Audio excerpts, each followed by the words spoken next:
আসসালামু আলাইকুম। সাথী রান্নাঘরে আপনাদের স্বাগতম।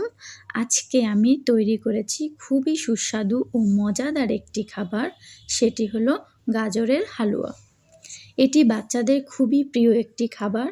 আমি আপনাদের গাজরের হালুয়ার অথেন্টিক রেসিপি দেখাবো।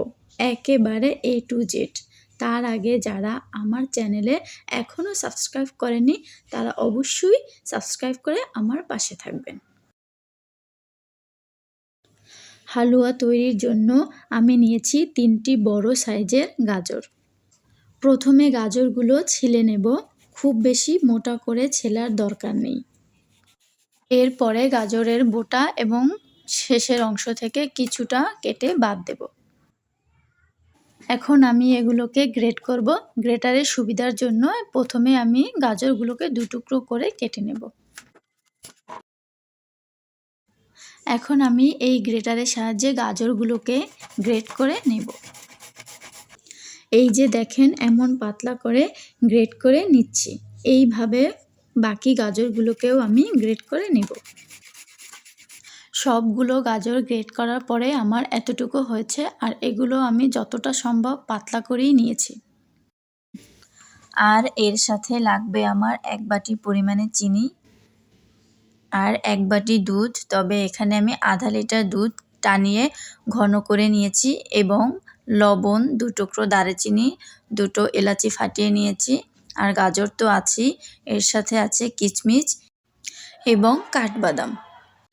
কাঠবাদামগুলো আমি কিছু সময় সেদ্ধ করে রেখেছিলাম, এতে আমার খোসা ছাড়াতে সুবিধে হবে।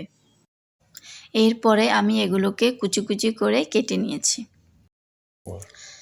চুলায় একটা ফ্রাই প্যান বসিয়ে দিয়ে এতে আমি সামান্য পরিমাণে সাদা তেল দিয়ে তেলটা গরম হয়ে এলে 1 চামচ পরিমাণে ঘি দিয়ে দেব। ঘিটা গলে গেলে আমি দারুচিনি এবং এলাচি দুটো দিয়ে একটুখানি নেড়েচেড়ে ভেজে নেব যতক্ষণ না পর্যন্ত এর থেকে একটা সুন্দর ঘ্রাণ আসে। এরপরে আমি গ্রেট করা গাজরগুলোকে দিয়ে সাথে সামান্য পরিমাণে লবণ দিয়ে এটাকে ভালোভাবে একটু ভেজে নেব। গাজরটা একটু নরম হয়ে এলে এখন আমি এর ভিতরে দুধ দিয়ে দেব। তবে এখন আমি এর সাথে চিনিটা দেব না, কারণ চিনিটা দিলে গাজরটা সেদ্ধ হতে একটু বেশি সময় লাগতে পারে, তাই এটাকে আমি পরে দেব। এই যে দেখেন আমার গাজরগুলো সেদ্ধ হয়ে নরম হয়ে গিয়েছে আর দুধটাও একেবারে টেনে গিয়েছে। এই পর্যায়ে আমি এর সাথে চিনি দিয়ে দেব, তবে পুরো চিনিটা আমি একবারে দেব না, অর্ধেক করে দেব এবং পরে এটার স্বাদ বুঝে বাকিটা দিয়ে দেব। এই পর্যায়ে আমি টেস্ট করে নিয়েছি এবং বাকি চিনিটাও এখন দিয়ে দেব। আর চিনিটা দেওয়ার পরে আমার গাজরগুলো আবারও একটু নরম হয়ে যাবে।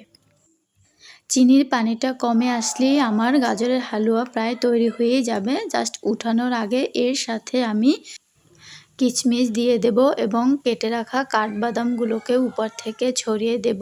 আর সব শেষে আধা চামচ পরিমাণে ঘি দিয়ে একটু ভালোভাবে নেড়েচেড়ে এটাকে নামিয়ে নেব।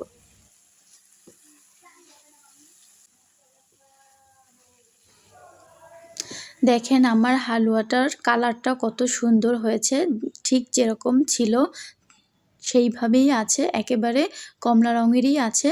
আর এটা থেকে খুব সুন্দর একটা ঘ্রাণ বেরিয়েছে এবং এটা খেতে খুবই সুস্বাদু হয়েছে।